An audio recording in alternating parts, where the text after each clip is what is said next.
세상 청춘들의 본격 지역 민심 방송, 귤 까는 방송, 귤팟입니다.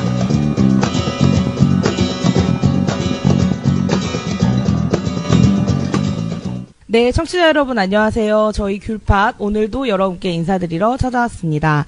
저는 진행을 맡은 빼빠입니다. 네, 광주바닥 임씨입니다. 예, 이코입니다. 저는 소개 멘트를 준비하는데요. 뭔가 네, 내가 뭐가 되죠? 너무 평범하게 하면 안 될 것 같아서. 오. 저는 감자니까 싹이 나지 않아 슬픈 감자입니다.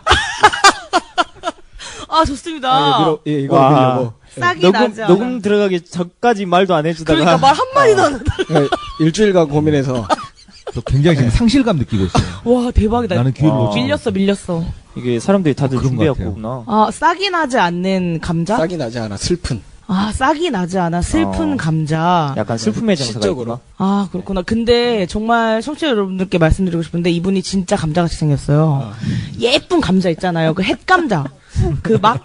수확했을 때 살짝 말려야 되잖아요. 막 캐면 촉촉하니까 그 뽀송뽀송한 그 느낌의 두상과 하여튼 장난 아니에요. 저도 마트에서 감자 보면 좀 남달라요. 동지르시.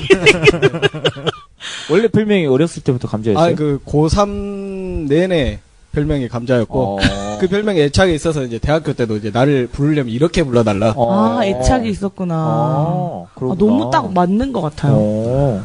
아, 근데 오늘 뭐 한 분 더 계셔야 되는데 뭐 화장실 가셨어요? 맨발이 없죠, 맨발이. 멤버 어디 갔어? 여기 잠깐 오셨다가 일정이 있다고 휙 먼저 가버렸어요. 그래서 아, 맨발로? 예. 뭐 그분이 항상 맨발이 그렇죠, 뭐. 예. 낮술을 하고 주말에 땅바닥 같은 데서 잤대요. 아, 그래서 지금 몸도 그래가지고 누워서. 몸이 나갔대. 아, 나이를 생각을 안 하셨구나. 아, 그렇습니다. 오늘 맨발로 어디를 좀 나갔는데요. 이따 오시면 같이 하던지 아니면 말던지 하겠습니다. 저희 오늘 세 번째 방송인데요. 지난번 첫 번째, 두 번째 방송, 우리 광주바닥 임씨가 준비한 지역 브리핑이 굉장히 큰 기대를 저희가 안고 시작했잖아요. 네, 어떻게 반응이 좀 왔습니까? 반응이 별로이지 않아요? 지금, 우리가 지금 지역 팟캐스트 1위를 했었어야 되는데, 결국엔 네. 1위를 못했어. 요즘 1위가 누굽니까? 1위가 좀 바뀌는데. 말해주지 마, 괜히. 예. 말 안 할게요. 네, 아니, 그날 방송하고 나서 임씨가 굉장히 들떠 있었어요.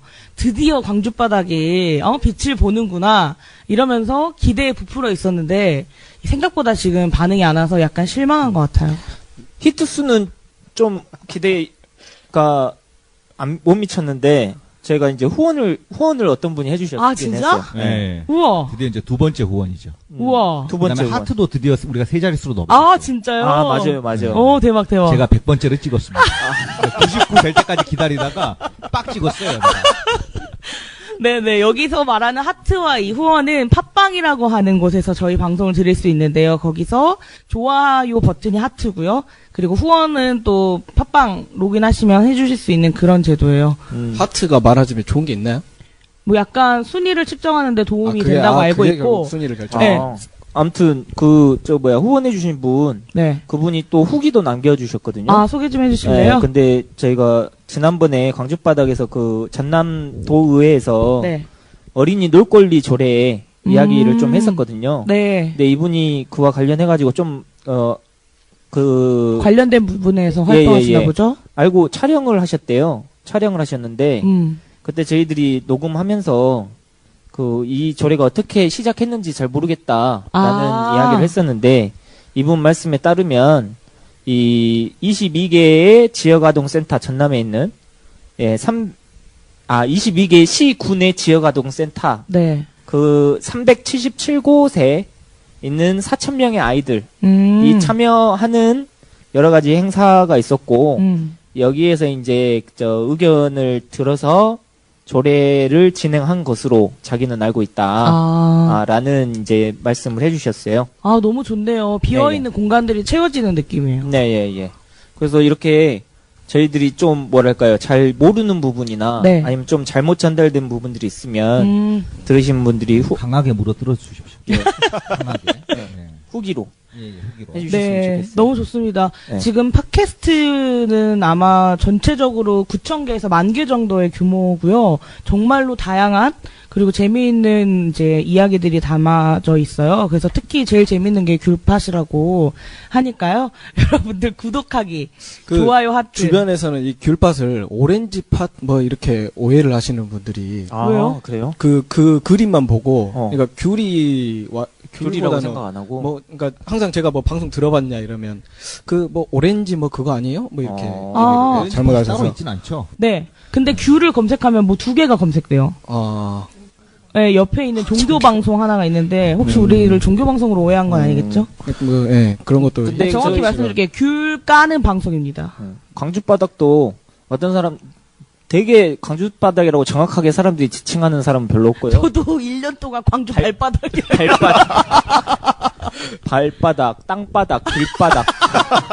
광주 길바닥이랑 광주 발바닥이 가장 많이 불려졌어요. 오히려 맞아요. 정확한 표현은 광주 바닥이죠. 그렇죠. 네. 광주 일일 브리핑 광주 바닥. 네, 그거죠. 그렇습니다. 그런 걸 헷갈리는 사람들도 아니 왠지 지역 그 브리핑이라고 하니까 길바닥이나 발바닥이 더 와닿는 거 표현이. 그렇죠. 네. 그러다 저희들이 보니까. 잘못한 거예요. 저희들이 이름을 바꿔야 돼요. 그 뭐라고요?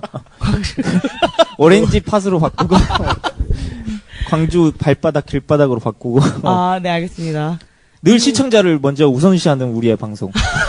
아니, 청취자죠, 청취자. 네, 지난주 방송하고 나서 이제 우리 임 씨가 엄청 많이 들떴는데 제가 맞아. 이제 방송을 쭉 보면서 들으면서 그런 생각이 들더라고. 임 씨가 들뜬 이유는 딱 하나다. 뭐지? 자기 분량이 제일 많았어요. 단순히 그거. 야, 분량 확보, 아. 네. 굉장히 어떤 그 무한도전에서 박명수의 마음으로 역시. 네, 분량을 챙기고 있었다. 무한도전의 박명수는 아니지 내가 유재석 정도는 되는 거죠. 그런 거 아니야? 우리 지금 무한도전에 엉겨붙어가지고 한번 올려가려고 지금 이러는 겁니까? 네. 오늘 본격적으로 시작해봐야 될 것 같은데요.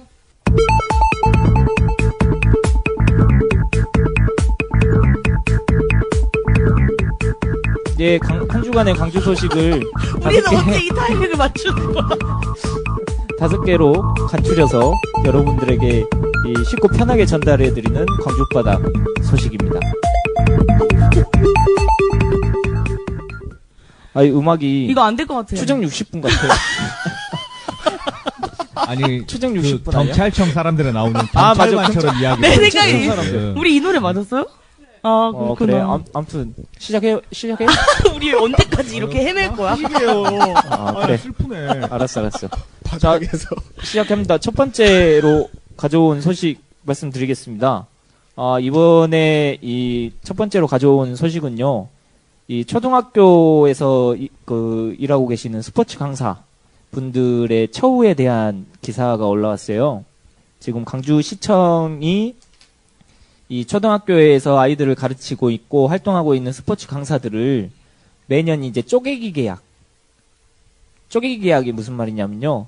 이 단기 계약을 하는데 무기 계약직으로 전환을 하는 것을 피하려고 12개월, 1년 계약을 하는 게 아니라 11개월 단기 계약으로 해가지고 한 달간은 실업자가 되고, 예, 처우에 굉장히 안 좋은 영향을 주는 방식이죠.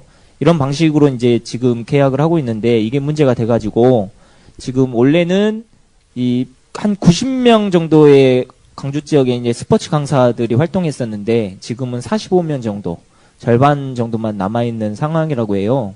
그래가지고 지금 9년 동안 또 월 실수령액이 143만 원, 정도 된다고 하네요. 9년간 근무했는데 143만 원. 좀 굉장히 낮은 거죠.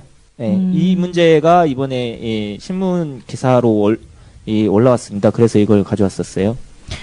스포츠 강사라고 하면 주로 초등학생들한테 뭐 가르쳐 주는 거예요? 뭐 방과 후 활동 위주로 해서 뭐 줄넘기 교실, 뭐 축구 교실 이런 식으로 이제 하면서 이 뭐 여러 학교를 이렇게 돌면서 아마 이렇게 하는 걸로 제가 알고 있어요. 알고 있는데 이 스포츠 강사 처우 개선에서 이제 특히 문제가 되는 거는 전국의 이제 17개 시도 교육청 중에서 이제 8개 교육청은 12개월 계약으로 전환을 했다라는 거예요. 그런데 이제 광주시 교육청만 예산 부족을 이유로 계속 11개월 계약을 지금 고집하고 있다라는 것이죠. 얼마 전에도 교육청 돌봄 노동자 관련된 문제가 터지지 않았었나요? 그와도 맥락이 비슷한 거라고 봐야 그렇죠. 되는 거 아닌가요? 예, 예. 교육청에서는 이거 해년마다 사실은 이게 뭐 어제 오늘 일이 아니고 네. 영어 회화 강사라든지 그 교육청 내 교육 분야의 어떤 비정규직 문제가 그동안에 계속 좀 풀리지 않고 있는 문제이기도 하고 매년 이런 비슷한 문제들이 터지고 있어서 근데 그때마다 얘기했던 게 예산 부족이거든요. 교육청에서 얘기했던 게 이게 뭐 교육청 자체가 사실 그 고정적으로 나가는 인건비를 제외하면 자체적으로 쓸 수 있는 예산이 사실 많지 않은 건 사실인데 네. 이제 장혁 교육감이 올해 이번까지 이제 재선인데 똑같은 문제를 이렇게 방치하고 있는 상태에서 이런 문제가 반복된다는 거는 곱씹어 봐야 되지 않나. 그렇죠. 예, 예. 지금 뭐 거의 8년 가까이 그렇죠. 지금 교육감으로 계시는 건데 이게 스포츠 강사들뿐만 아니라 아까 말씀하셨지만 다양한 이제 영어 교사들도 그렇고 또 교육청과 관련된 이 다양한 직종들의 이 산재돼 있어요. 다양하게 있어요, 형태가. 그리고 제가 아는 분도 이 11개월짜리 이 쪼개기 계약을 하던 분이 계시는데 그분이 굉장히 스트레스를 많이 받았었어요. 그리고 11개월 계약을 했다가 다음에 계약이 안 되면 그냥 끝이거든요. 끝이니까 그 불안함도 굉장히 커요. 근데 또 함부로 이걸 문제제기가 할 수가 없어요. 그분 입장에서는 고용이 안 될 것이 두렵기 때문에. 그래서 이분은 뭐 5년, 3년 이렇게 장기적으로 일을 해 왔는데 이러한 것들이 경력으로 쌓이는 거거나 뭐 월급으로 이게 반영되는 거나 그런 건 전혀 없고 늘 11개월짜리로 지내시는 거죠.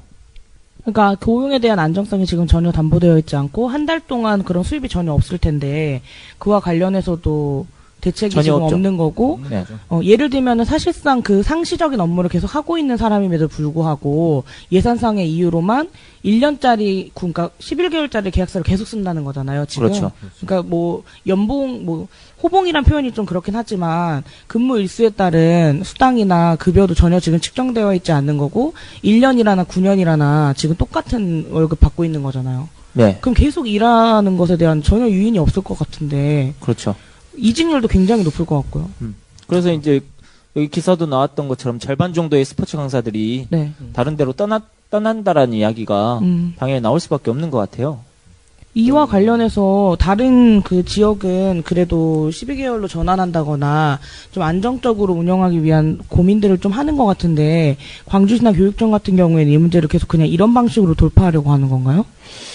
지금 그 감자님이 말씀하신 것처럼 이런 문제는 사실 계속 있었거든요. 계속 있었는데 계속 반복되고 있고 또 저번에 돌봄교사와 관련해가지고는 극한 대립으로 갔잖아요. 네. 그래서 결국에는 절대 안 된다고 교육청은 처음에 밝혔지만 이 교사분들이 파업도 하고 여러 가지 이제 이 활동을 하면서 결국에는 절반 정도의 네. 고용이 이루어졌거든요. 그럼 무슨 말이냐면 절반 정도는 고용할 수 있는 상황은 된다라는 말이 의지에 따라서 다르게 보면 그런 문제가 있었는데 안 그래도 그거 가지고 지적한 분들이 계셨는데 장애국 교육감의 답변이 저는 좀 이상했다고 생각해요. 교육청 입장에서는 알려져서는 안 되는 나름의 협상 이 조건이 있어야 되는데 그런 것 때문에 소통을 잘 못했다라는 식으로 대답을 하더라고요. 그래서 그거 보고 참 이분이 무슨 생각을 하고 사시는지 잘 이해가 잘 안 됐었어요. 아무튼 근데 이런 사실 다른 분야에도 비정규직 문제는 되게 많은데 저는 이제 특히나 이 교육 분야들은 이 아이들이 이런 비정규직 문제를 보면서 네. 자라난단 말이에요. 이게 그렇기 때문에 더 사실 해결에 대한 맞아요. 고민이 필요한 건데. 그러니까 이제 저희 학교 다닐 때랑 생각을 해보면 네. 저희 학교 다닐 때는 학교에서 일하시는 분들이 그냥 행정실에서 일하시는 이제 사무 보시는 분들하고 네. 선생님하고 이제 하는 그 직무에 따라서 이렇게 우리는 그분들을 구분을 했었잖아요. 그랬죠. 그런데 지금은 고용 형태에 따라서 천차만별로 구분이 된다라는 거예요. 지금 학교라는 공간 안에 그렇죠. 비정규직이라고 하는 이름으로 일하는 그 직종 자체가 뭐 수백 개 다른다고 해요. 예. 근데 뭐 방과후 그리고 뭐 과학 실습실 담당하시는 네. 선생님들도 따로 네. 계시고 그게 급식도 분야마다, 그렇고 예. 학교 비정규직 상담하시는 분들. 네, 급식 학교 뭐 비정규직의 다 있죠. 규모가 어마어마하고 진짜 교육 공간 안에서 이 노동 문제를 다루는 방식이 중요한데 특히나 광주 같은 경우에 뭐 인권 도시라고도 하고 또 제가 한 가지 지적하고 싶은 거는 광주형 일자리나 이런 걸 강조하잖아요. 광주시가. 그러면서 그 시청 산하의 비정규직분들 정규직으로 전환한 것들을 대대적으로 시정 홍보한다거나 광주형 일자리의 요체인 것처럼 이야기하는데 실제로 교육청 같은 가장 중요한 시 산하 기구에게 이런 문제가 계속적으로 발생한다는 거는 저는 전반적인 시의 가장 중요한 시정에도 좋지 않은 것 같다는 생각이 들어서 좀 근본적인 대책 같은 게 필요하지 않나 생각이 들거든요. 광주시 교육청 같은 경우는 제 생각에는 항상 그런 생각했었는데 사각지대 같은 느낌이 있어요. 교육청이? 예. 그 광주시청이나 아니면 구청이나 이런 데는 이 선거를 하면서 단체장들이나 후보자들이 비정규직 문제를 해결하겠다라는 식으로 이야기 많이 하거든요. 네. 그리고 그것을 어찌됐든 이 전 사회적인 문제로 지금 문재인 대통령도 그걸 맨 처음에 주장하고 있잖아요. 네, 인천공항. 비정규직의 정규직화. 그걸 이야기하고 있는데 약간 교육청이나 교육기관에 대한 부분들은 그걸 관심 있게 지켜보거나 감시하는 이런 것들이 굉장히 낮더라고요. 네. 그리고 교육청에 대해서 광주시도 서로 독립된 기관이기도 하지만 서로 협력해서 해야 될 일들도 굉장히 많잖아요. 네. 이러한 것들을 별로 서로 신경 안 쓰고 독자적으로 그냥 지내는 것 같더라고요. 그리고 이제 많은 분들이 지적했던 게 이제 장익규 교육감 본인이 사실은 해고 노동자였던 네. 그렇죠. 적이 네. 계시잖아요. 그래서 누구보다 이런 해고에 대한 절망감이나 해고는 살인이다라고 하는 말이 있었던 것처럼 한 가정이나 사회에 주는 영향을 모르시는 분이 아닐 텐데 이 문제를 이렇게밖에 다루지 못하나라는 생각이 전 들거든요. 그렇죠. 네. 일단 본인이 일단 그러니까 현장에서 투쟁을 하던 입장에서 이제 교육감이란 어떤 교육 행정의 수장이 된 뭐 이렇게 달라진 위치는 저희가 뭐 어느 정도 감안을 해야겠습니다만 이 부분에 대해서 아까 말씀하셨듯이 이제 선거를 할 때 이런 부분에 대한 어떤 공약이나 이슈나 이런 부분이 안 되는 측면도 또 많은 것 같아요. 그래서 이런 부분을 저희가 앞으로는 좀 더 눈여겨보고 좀 요구가 필요하지 않을까. 이게 뭐 매년 무기계약직 전환 직전에 이렇게 다시 뭐 신규 채용 공고를 낸다던가 경력직 인정 문제로 이런 갈등이 이게 매년 반복되는 것 자체가 이 역량 낭비고 되게 좀 부끄러운 문제라고 생각이 됩니다. 그러나 네. 우리에게는 주권자로서 선거라고 하는 무기가 있지 않겠습니까? 교육감 선거 어쨌든 내년인데 내년 지방선거 때 할 텐데 아니 뭐 찍지 말자고 지금. 저 하시는 그런 거예요? 얘기 일도 안 했는데 왜 그러십니까? 달라들어. 잘 보고 찍자는 얘기죠. 잘 보고 찍자는. 예, 이런 문제가 전 중요한 그 선거에 내용이 돼야 된다고 보고 사실 뽑아놓을 때는 전혀 또 그렇게 하지 않다가 나중에 이렇게 얘기하는 것보다 이 문제에 대해서 근본적인 대책이나 솔루션을 가지고 있는 사람들이 선거에 나와서 당선될 수 있도록 해야 되지 않나 그런 생각 들어요. 다음 기사로 넘어가야 되는데 네. 한마디만 더 저는 하고 싶은데 특히 친보 교육감이라는 이름 때문에 네. 당선된 분들 그분들에 대한 지역사회의 비판이 무뎌져요. 사실은. 진보교육감이라고 해서 네. 하긴 솔직히 시장님도 약간 시민시장 네. 뭐 진보교육감 막 이런 것좀 그걸 소리 약간 무겁긴 해. 금기시하는 분위기가 있어요. 함부로 그 비판해서는 안 된다. 총대 몇입니까? 네, 같은 편이기 때문에 저는 언제든지 모든 총대를 다 뵐 수 있어요. 알겠습니다. 람보인가요, 람보? 자, 다음 소식 그냥 넘어갈까요? 넘어가시죠. 총대 안 뵐 거. 총대 뺐으니까. 아니, 총대 매는 거 별로 보이고, 다음 소식. 예. 다음 소식 가져온 건 세계 수영 선수권 대회거든요. 지금 2019년에 광주 세계 수영 선수권 대회가 지금 개최될 텐데 지금 예산 총 사업비가 지금 시의회에서 통과가 됐어요. 이번에 통과가 됐는데 나왔던 이야기가 애초에는 635억의 사업비가 들 거다라고 했는데 결과적으로 지금 1,700억 원. 엄청 늘어났네요. 엄청 늘어났죠. 엄청 늘어나가지고 지금 이렇게 늘어난 거에 대한 문제 제기도 있었고요. 그리고 적자 문제가 항상 이제 나오지 않습니까? 적자에 대한 우려 이야기가 나왔어요.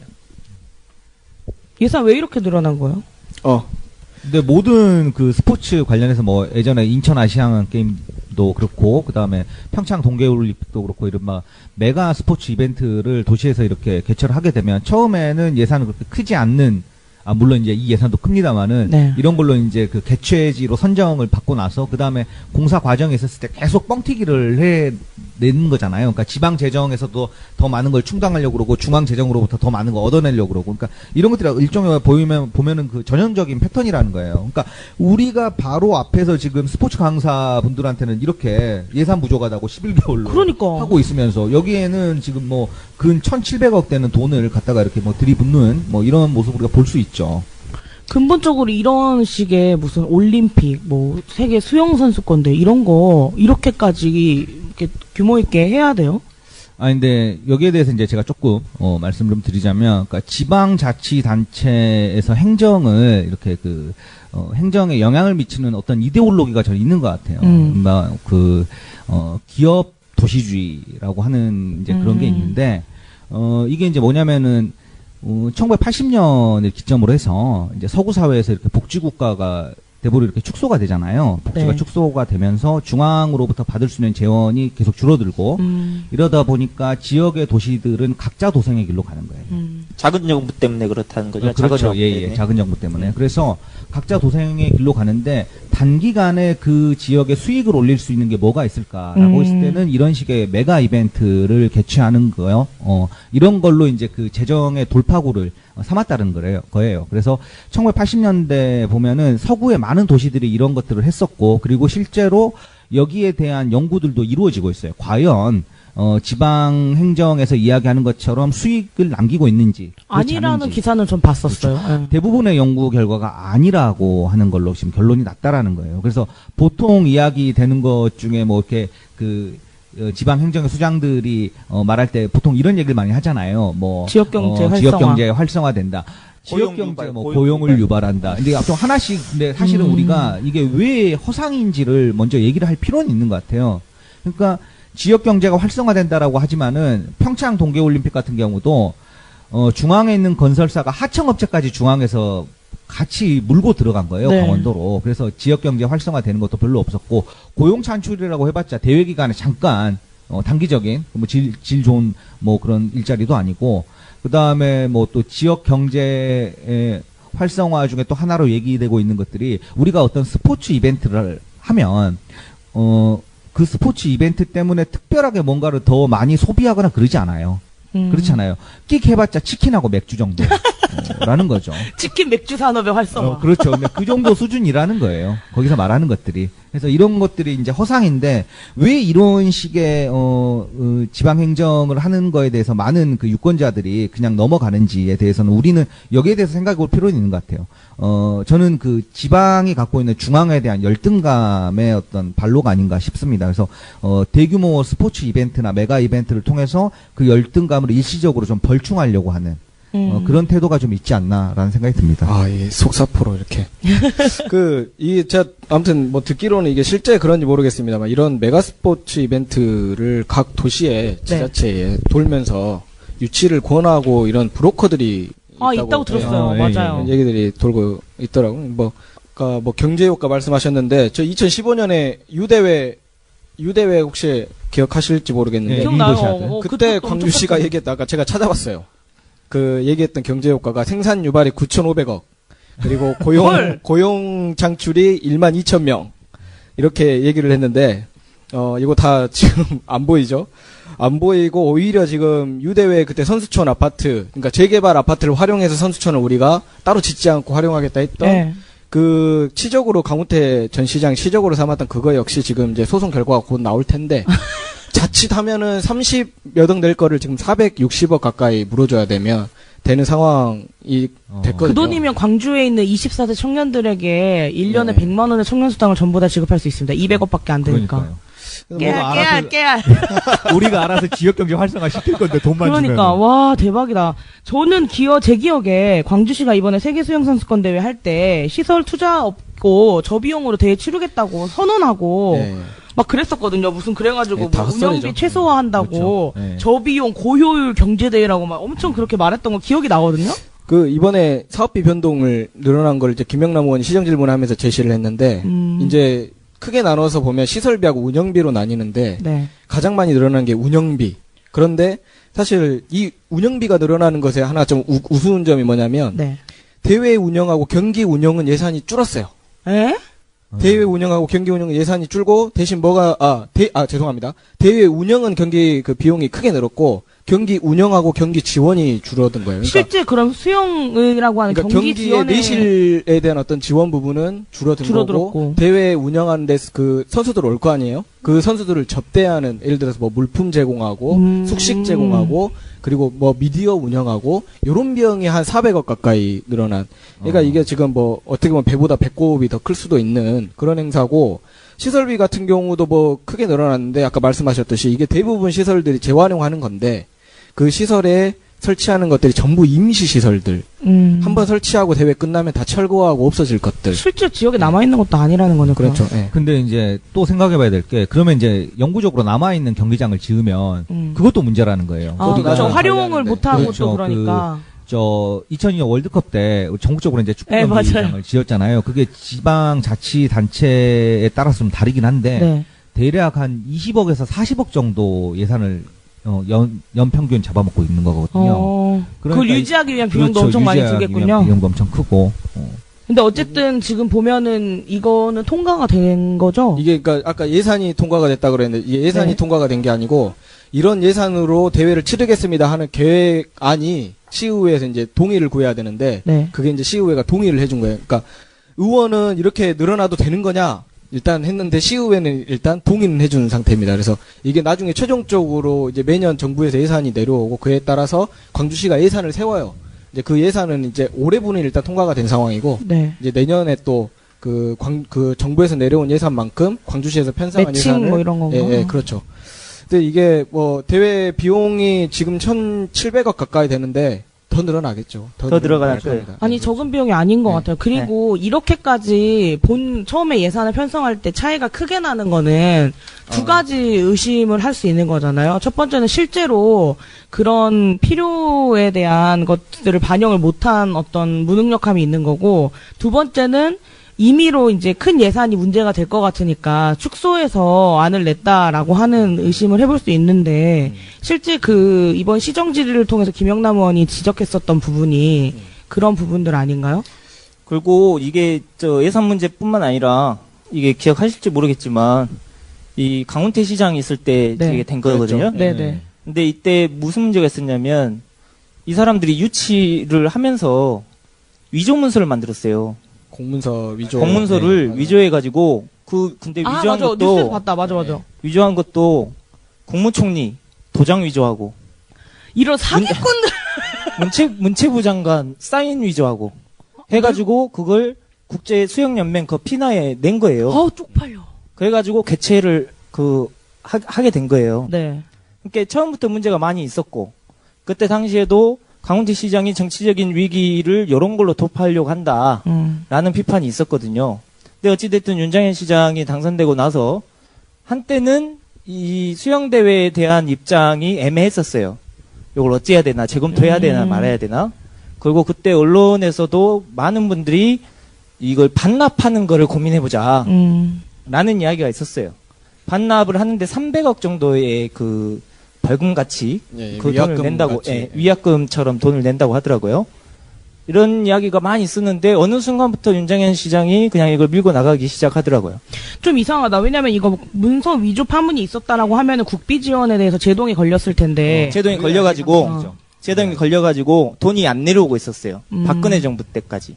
그래가지고 이걸 국비는 어차피 안 내려올 것 같으니 반납하는 게 맞다라는 식으로 여론이 있었죠. 그러다가 마지막에는 결국엔 내려오고 그 공문서를 위조한 사람들도 이 판결 유예인가? 근데 하면 심판 구속되지 유예. 않았어요? 네, 징역 6월에 선고 유예 판결을 내렸다고. 선거 유예 판결 받아가지고 실질적으로는 뭐랄까 별다른 문제는 없었던 거죠. 근데 아무튼 그때도 사실 근데 말이 많았어요. 이게 그 문체부에서 그 공문서 위조 문제를 제기를 했을 때 왜 그게 유친 날 그걸 발표를 했느냐도 사실 이게 아. 양쪽이 다 정치적으로 이용한 측면이 있는데 그런 면이 있었고 이제 광주시가 그래서 예산을 지원받는데 되게 어려움이 있다가 작년에 이제 총선을 통해서 여소야대가 만들어지면서 이제 정치적으로 정치권에서 우군이 생겨나면서 이걸 이제 돌파를 하기 시작한 측면이 있고 광주시가 좀 고민이 없었던 건 아니죠. 그 개최권료를 매년 이제 어느 정도씩 내야 되는데 그거를 작년에 12월까지 거의 데드라인 다 될 때까지 낼까 말까 고민을 하다가 이제 막판에 내면서 반납 없다. 이제 최종 이제 선언을 한 상태인데 윤 시장이 이제 그렇게까지 했던 거는 그 유대회 아까 말씀드렸는데 네. 유대회를 치르면서 한 2천억 원 정도를 아껴서 대회를 치렀어요. 아, 또 이제 그래요? 그렇습니다. 그래서 그것에 대한 어떤 자신감 우리가 또 한번 보여줄게. 뭐 이런 것들이 좀 내면에 깔려 있는 게 아닌가. 그게 윤 시장 입장에서 재선을 할 때 어떤 자기의 뭔가 레거시 같은 걸 네. 일단 쟁기가 어떻게든 뭔가 만들어야 되는데 이 저비용 고효율이란 이 멘트 요거 우리 한 번 더 보여줄게. 이 욕심이 결국은 대회를 한 번 더 이렇게 시도하는 그 밑바탕이 된 게 아닌가 하는 뭐 그런 의심도 있습니다. 근데 그 유대회도 제가 보기엔 다시 평가를 한번 해봐야 돼요. 그렇죠. 예. 지금 아꼈다고 하는데 지금 광주시 부채액이 한 9천억, 그러니까 1조 원 정도 돼요. 네. 9,700억 정도 되거든요. 근데 유대회 때문에 발행한 지방채가 2,300억 정도 돼요. 그 중에 9,700억 중에 2,300억 정도가 그 유대회 때문에 발행한 지방채거든요. 근데 지금 또 저 세계 수영 선수권 대회 요거 또 하면서 부채는 더 늘어날 거예요. 그리고 또 하나가 이제 예. 도시철 2호선도 이제 조만간 사업을 하기 때문에 네. 부채는 계속 늘어날 수밖에 네. 없네요. 아니, 그렇게 계속 돈이 없다고 하시는데, 네. 왜 이렇게 계속 빚을 남발하시는지 모르겠네. 그리고 이제 이 부채를 질 수밖에 없는 그런 대회를 유치하면서도 네. 이러한 것들한테 명분을 주고 있는 이른바 학계의 존재도 있잖아요. 네. 그래서 광주발전연구원에 네. 2012년에 발표한 걸 보면 세계 수영 선수권대 경제적 효과 예측을 했는데 2조 500억 예? 경제적 파급 효과가 있다. 고용 유발은 몇 명인 줄 아세요? 고용 유발은 1만 6천 명 고용 유발. 와, 그거면은 광주형 일자리가 다 채워진 그 거예요. 자동차 100만 대 만들었을 때 네. 17,000개 만들어지잖아요. 정말 말도 안 와, 되는 대박이네. 그리고 광주 청년 실업률이 한 1만 5천에서 오, 2만 대박인데? 명이거든요. 이게 다 해결됐다라는 말이에요. 와, 지금. 대박이야. 광주시- 완전 고용 사회가 되는 시 거예요. 아니, 예산의 이거 뭐- 절반을 수영대회로 아니, 이렇게 막 자기들 마음대로만 이렇게 해도 돼요? 안 되죠. 그러니까 다 지금 헛소리 하는 건데, 아무튼, 윤 시장, 이게 아까 말씀하셨듯이 왜 이런 짓들을 계속 하느냐. 책임을 지지 않기 때문에. 남의 예, 돈으로. 예. 그냥 뭐 4년 이제 임기 끝나고 이제 나는 떠나버리고, 뭐 책임질 놈들 뭐 공무원 아래선에서 찍고, 아까 그 공문서 위조도 결국은 사실 강훈태 시장이 책임져야 될 문제였는데, 일선 네. 그 공무원, 실무진 공무원이 지금 재판을 받고 있잖아요. 네. 이런 것들도 다 마찬가지죠. 특히나 이 임기, 이 선거직들은 뭐 이 임기 끝나고 그냥 떠나버리면 그만이기 때문에, 예, 참 그런 부분이 참. 예. 그렇습니다. 근데 이 대회도 마찬가지고 좀 저는 나중에도 이게 짚어야 될 게 너무 많죠. 네. 예, 짚어야 될 게 너무 많은데 요 문제도 어차피 세계 수영 선수권대 요것은 또 곧 계속 진행될 문제니까 네. 다음에 한번 좀 더 수영대회는 살펴보고요. 보면서 치맥 먹을 사람들 별로 없을 거예요. 그러긴 하네. 수영장 안에서. 그러네. 아. 자, 그럼 다음 소식으로 넘어가겠습니다. 네. 이 광주 지역의 사회복지 시설에서 일하고 계시는 종사자들이 처우 개선을 요구하고 있으면서 지금 광주시와 갈등을 겪고 있습니다. 아, 방금 전에 비슷한 내용을 말한 것 같은데. 예, 예, 예. 지금 뭐 고용 창출효과가 16,800명인데 여기서 이제 처우 개선 이야기가 나오고 있는 것이죠. 예, 예. 지금 이 사회복지사와 뭐 사회복지 기관에 종사하고 계신 분들, 이분들 처우 개선에 대한 문제도 그렇고 또 저번 주에 무슨 일이 있었냐면 그 아동 청소년 관련된 기관 네. 청소년 네, 수련시설. 예. 거기에서 일하시는 분들에 대한 처우 개선에 대한 요구도 같이 있었어요. 네. 예, 예. 실제 여기 그 사회복지사분들이 처우가 열악하고 노동환경이 열악하다라고 하는 거는 사실 전국적인 문제이고 많이 알려져 있기는 한데요. 실제 광주가 이제 복지 비용이 크고 복지 대상자들이 많은 도시로 알려져 있잖아요. 그만큼 그러면 사회복지사 분들의 그 일과 노동의 강도가 굉장히 높을 텐데 실제 처우가 이렇게 안 좋다라는 거죠. 원래 안 좋았었는데 네. 결국 사회복지 시설 종사자들에 대한 처우 개선의 이야기는 정말 오래전부터 있었어요. 근데 네. 더 큰 이번에 이제 문제가 된 게 뭐냐면 광주시가 네. 이 사회복지 종사자들에게 지급되던 특별 수당을 폐지해 버렸어요. 왜요? 그 이유는 이제 정확하게 제가 조사를 못 했는데 네. 아무튼 지금 수당을 특별 수당을 폐지하게 됨으로 해서 이 겪게 되는 어려움들 그러니까 월 13만 원 정도? 네, 이 정도가 삭감된 분들도 많이 계시고 그렇다고 하더라고요. 이게 그 관련 내용에서 이제 제가 기사를 좀 뽑았는데 이제 올해 1월에 이게 폐지가 됐는데 이게 뭐 호봉이 났거나 이제 그 복지부에서 만드는 어떤 가이드라인에 따른 것이다. 뭐 광주시는 이렇게 얘기를 하고 있고요. 이게 뭐 예를 들어서 실제 장애인 이용 시설의 사모봉 같은 경우는 이 종사자 수당이 폐지되면서 월 13만 원 정도가 삭감이 되는 뭐 이런 상황이라고 합니다. 그러니까 이제 광주시가 구사하는 언어로서 그대로 이제 되돌려줘야 된다라는 거예요. 그러니까 수영대회 할 때는 1,000억을 늘려놓고 여기에 이제 처우 개선 이야기하니까 광주시 관계자 뭐라 그랬냐? 수백억 원 추가해서 하는 큰 부담이다. 이렇게 얘기를 한 거예요. 그렇지. 예, 예. 이게 말이 안 된다는 거예요. 안타깝다. 네. 보니까 광주시에 한 154개 정도 사회복지시설이 있는데 한 980명 정도 규모의 그 사회복지사 분들의 수당이 삭감되는 거라고 하더라고요. 근데 이게 보니까 이제 간단히 말하면 중앙정부의 중앙부처의 기준에 맞는 사회복지 시설이라는 게 있을 거 아니에요. 그 사회복지 시설에 해당하는 것만 인정해주고 이러다 보니까 해당이 없는 곳들에 대해서는 그 임금을 삭감하는 방식으로 수당 삭감하는 방식으로 지금 진행되고 있는 것 같아요. 근데 이제 그 광주시의 변명이 약간 좀 말이 안 되는 게 광주시에 조례가 있어요. 그러니까 사회복지사들에 대한 처우 개선, 지위 향상을 위한 조례가 있어요. 네, 그래요. 이 조례가 있는데 이 조례의 취지가 사회복지기관과 뭐 이런 데 종사하시고 계신 분들의 상황이 열악하기 때문에 무슨 말까지 있냐면 사회복지사 2명이 결혼하면 이 수당 기초생활 수급자 된다. 그렇죠. 그런 이야기가 있어요. 그게 네. 현실이거든요. 그렇기 때문에 이런 조례도 만들어졌는데 이 조례도 만드는 과정에서 굉장히 많은 의견 수렴했고 어렵게 만드는 거로 저는 알고 있어요. 근데 이런 조례 취지와 정면적으로 배치되는 특별수당에 대한 폐지가 있었던 거죠. 그래서 이제 여기 종사하시는 분들이 이렇게 기자회견까지 하고 이런 상황까지 온 거죠. 저는 정말 이해가 잘 안 되는 게 광주시가 생활임금 한다고 대대적으로 홍보했었거든요. 8,410원 정도 되는데 지금 최저임금이 6,470원 정도 되니까 그래도 좀 20%에서 25% 정도 이제 높은 금액이거든요. 그러면 이 광주시 산하기관이라거나 또는 이런 공적 역할들을 담당하고 있는 분들은 그런 생활임금 같은 것들을 확보해줘서 처우도 개선하고 실제 시정정책을 홍보하는데도 오히려 도움이 되지 않아요? 훨씬 더 그렇죠. 근데 왜 그렇게 안 할까? 엉뚱한 데 돈 쓰고. 이거 직접 한번 뭐 물어보죠. 기회 그럼 되면. 지금 제가 시장님한테 문자를 보내서. 저희 중에 한 명이 출마하는 걸로 네, 그렇게 합시다. 아니 너무너무 안타깝고 사실은 가장 안 보이는 곳에서 일하고 실제 정말 큰 도움들을 많이 주시는 분들이잖아요. 근데 사회복지사분들의 처우 문제에 대해서는 이렇게 등한시하면서 행사성, 이벤트성 그리고 지역경제 활성화에 실질적으로는 도움이 잘 안 되는 이분들 임금 올려주면은 다 지역시장에서 돈 쓰거든요. 그렇죠. 네, 근데 뭐 나보다 다들 근데 똑똑하실 텐데. 이분들 또 숫자가 그렇게 많지도 않아요. 1,000명도 안 돼요. 네. 1,000명도 안 되기 때문에 예산 문제가 크다라고 말하는 것은 제가 보기에는 뭐 좀 말이 안 되는 것 같아요.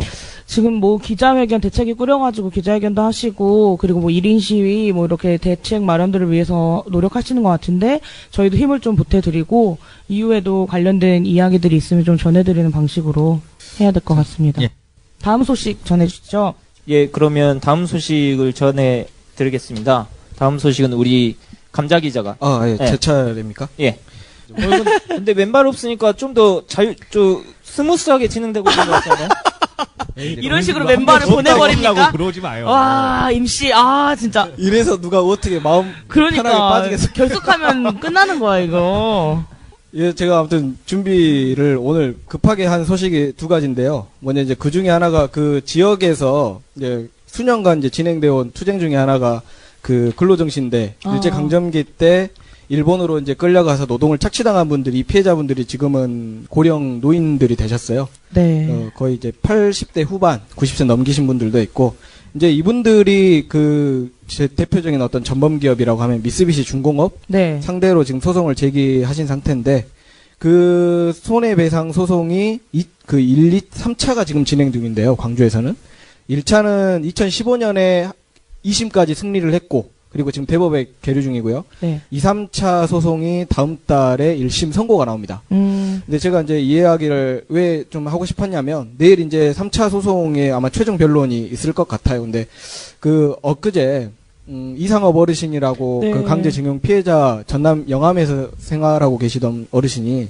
이제 돌아가셨는데, 이 지금 대부분의 피해자들이 거의 마찬가지라는 거죠.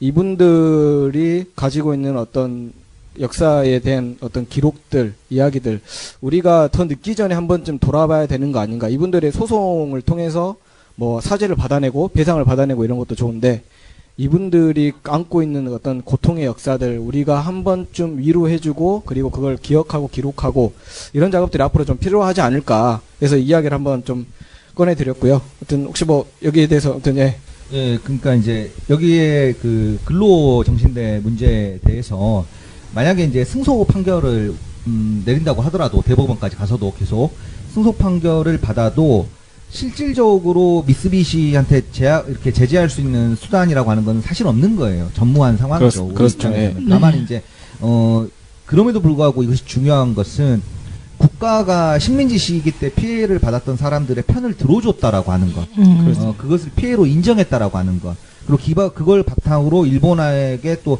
이 전범 기업에게 어떤 할 말은 하겠다.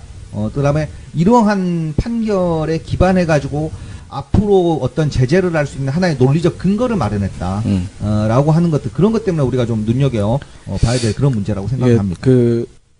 1965년 이제 박정희 정권 때 한일 청구권 협정을 이제 맺어져가지고, 사실 그 동안에는 이런 피해자들이 뭔가 배상을 청구할 수 있는 권한이 인정을 받지 못했고, 실제로 일본 그 시민단체에서 먼저 조직을 해가지고 진행됐던 1999년에 처음으로 제기됐던 네.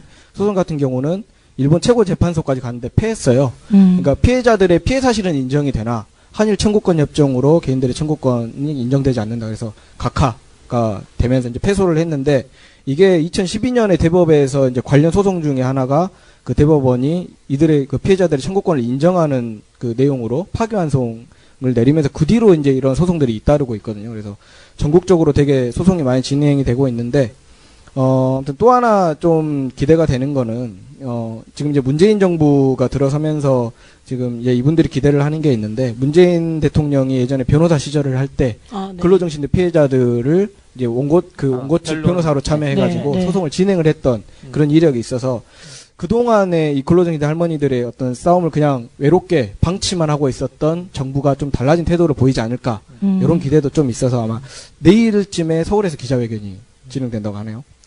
지금 그러니까 법정 싸움으로 두더라도 이분들에 대한 실질적인 어떤 지원은 이제 정부 측에서, 지방 정부뿐만 아니라 정부 측에서 계속 꾸준히 관심을 가지고 있었어야 되는데, 박근혜 정부 있을 동안은 사실 그런 게 별로 없었어요. 그리고 이제 미쓰비시의 경우에는 이게 그 일제 식민지 시대 그때 당시에만 야만적이었던 게 아니라 현재도 야만적이에요. 무슨 말이냐면, 법원 이 재판을 일부러 계속 늘리는 거예요, 시간을. 이분들이 나이가 많으시잖아요. 연세가 많으신 분들이신데 건강도 안 좋으시고, 재판을 계속 밀어요. 이런 짓거리를 하고 있고, 또 지난번에 또 무슨 일이 있었냐면, 100엔인가요? 1000엔인가요? 네네, 네. 기억나요. 배상해준다고 네. 불러놓고, 네. 돈 준다고 불러놓고, 100엔인가 1000엔인가를. 199엔, 그러니까 네. 최근 게 199엔이었고, 그 전에가 99엔이었죠. 예. 그게 야만 아니고 뭐예요?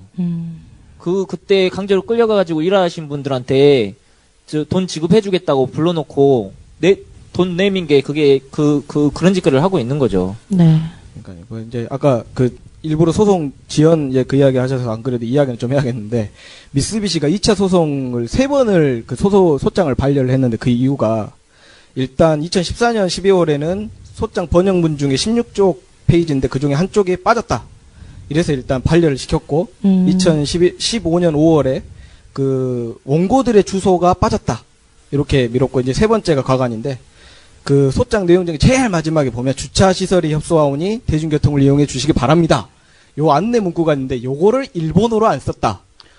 이래가지고 소장을 반려를 했어요. 야만적이죠. 너무 화가 난다. 야만이잖아요, 야만. 얼마나 이게 참 헛웃음이 나오는데 이런 기업은 정말 단죄를 해야 되는데 참 쉽지 않은 문제네요. 미쓰비시가 광주에 들어왔다가 예. 나갔죠. 네. 그런 일이 있었는데 뭐 본인들은 여러분 미쓰비시 엘리베이터가 맞습니다. 엘리베이터 타지 맙시다 우리. 계단으로 운동할 겸 걸어다녀야지. 어쨌든 그 어르신들 인터뷰 내용들 보면은 그동안 우리 정부에 대한 서운함 이런 것도 많이 그렇죠. 있었고 네. 사실은 일본 정부나 한국 정부나 우리 죽을 날만 기다리는 거 아니냐라는 표현들을 통해서 그 답답한 심경들을 많이 토로하셨는데요.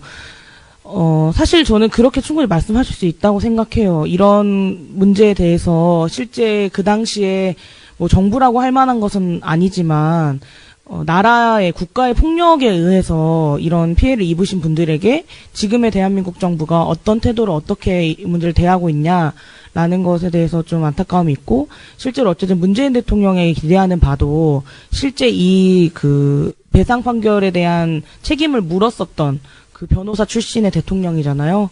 그래서 지금 아마 외교부 장관이나 청문회 네. 앞두고 있고 실질적으로는 여러 가지 고민들이 있을 텐데 그 정부 초기에 이 문제에 대해서 좀 단호하고 확실한 입장과 처분들을 좀 진행했으면 좋겠다는 기대감이 있어요. 꼭 그렇게 되기를 저도 간절한 마음으로 제가 저번에 그 할머님 한 분, 원고 할머니 한 분을 이제 재판 끝나고 잠깐 좀 말씀을 드리려고 하는데 이제 다음 달에 선고가 나오는데 어떠시냐 물었더니 그냥 그저 죄송하다 우리가 죄송하다고 해야 되는데 저희들한테 죄송하다 소송을 이렇게 하는 게 본인은 또 패기친다고 당신은 생각하신 것 같아요. 그래서 너무 마음이 아프더라고요. 좀 그런 좀 말씀 안 하도록 우리가 좀 우리나라가 정부가 좀 잘했으면 좋겠습니다. 네. 뭐 다른 얘기긴 한데 아마 조만간 그 군함도라고 하는 영화가 네. 제작돼서 개봉될 것으로 알고 있는데 실제로 이 문제도 어쨌든 강제징용과 관련한 그렇죠. 예. 지옥섬이라고 알려졌었던 군함도에 관련된 이야기잖아요. 소설로도 나와 있고 예.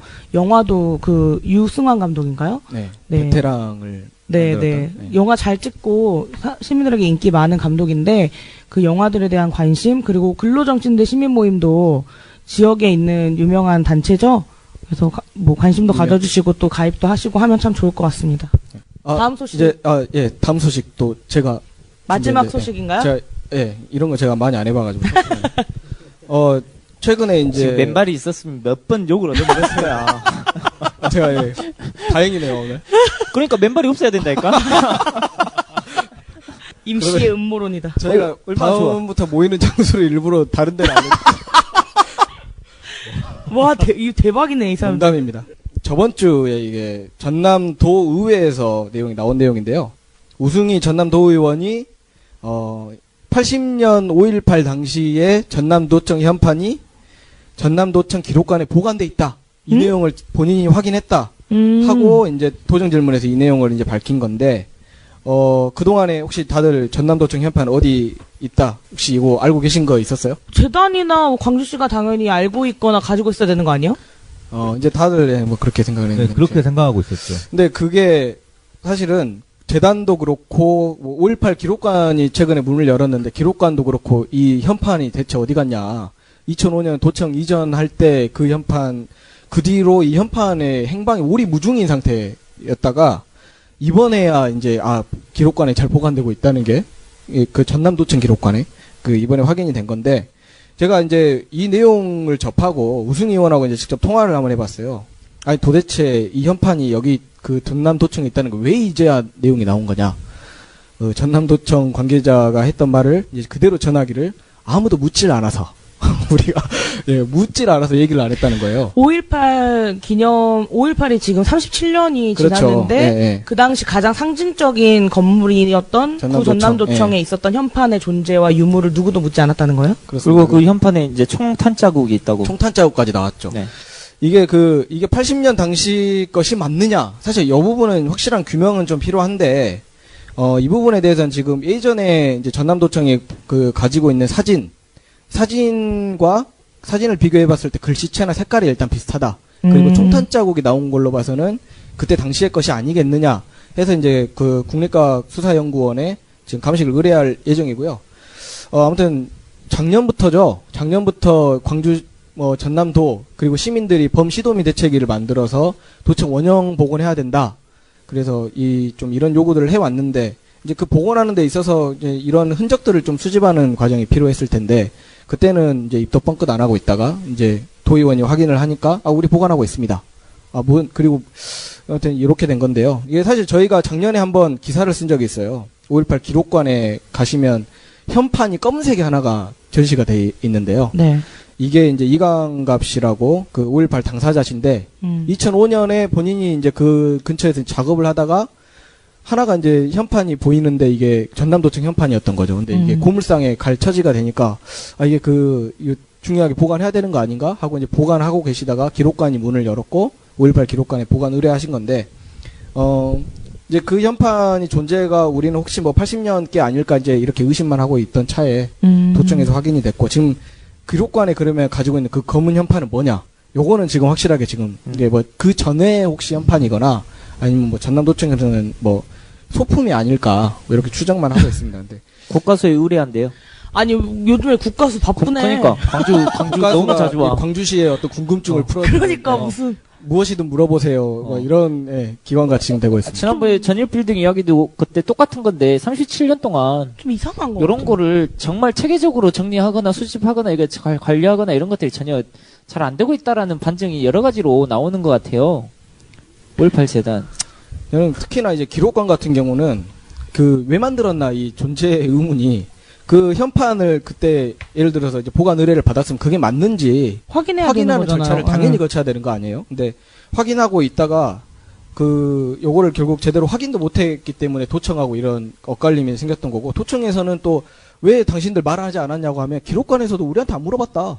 안 물어봤는데 우리가 왜 말해? 뭐 이런 태도예요. 그래서 아무튼 뭐 도청도 잘했다고 보여지지는 않지만 기록관도 자기 역할을 했나에 대해서 되게 의문인 거죠. 그리고 광주시 역시 지금 범시도미 대책위 윤장현 시장이 상임위원장으로 이름을 올리고 있는데 아니 그러면 도청 복원 원형 복원하자 이랬으면 이런 거 좀 찾아봐야 되잖아요. 이런 건 안 찾아보고 맨 그 공무원들이 농성장만 왔다 갔다 한다는 거예요. 농성장에 잘 계시나 이런 것만 공무원들이 확인만 하고 이런 일을 하라고 같이 참여를 시킨 건데 이제 하나 좀 상징적인 문재인 대통령의 기념사에서 복원과 관련해서는 네. 이렇게 멘트를 냈죠. 광주시와 협력하고 협의하겠다.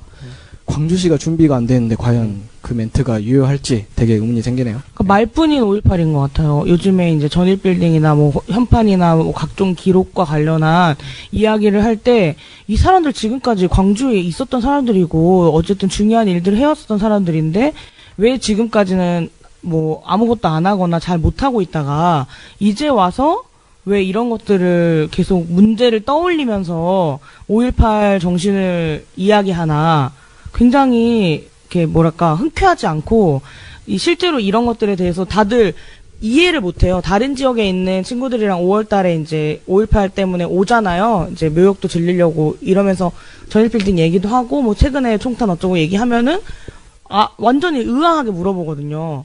그게 왜 아직도 그거를 발견을 못했어? 라거나 정말 의아하게 생각하는 부분들이 많거든요. 예전에 그런 것도 있었어요. 그러니까 사적지, 이렇게 5.18 관련된 사적지, 거기에 이제 그 사적지에 소개해주는 네. 이런 안내문이나 조형물 만든다고 조형물 이런 것들도 제대로 관리가 안 되고 또 잘못 적어진 것도 많고 이래가지고 문제가 계속 됐었죠. 이거 그렇게 어려운 일 아닐 텐데.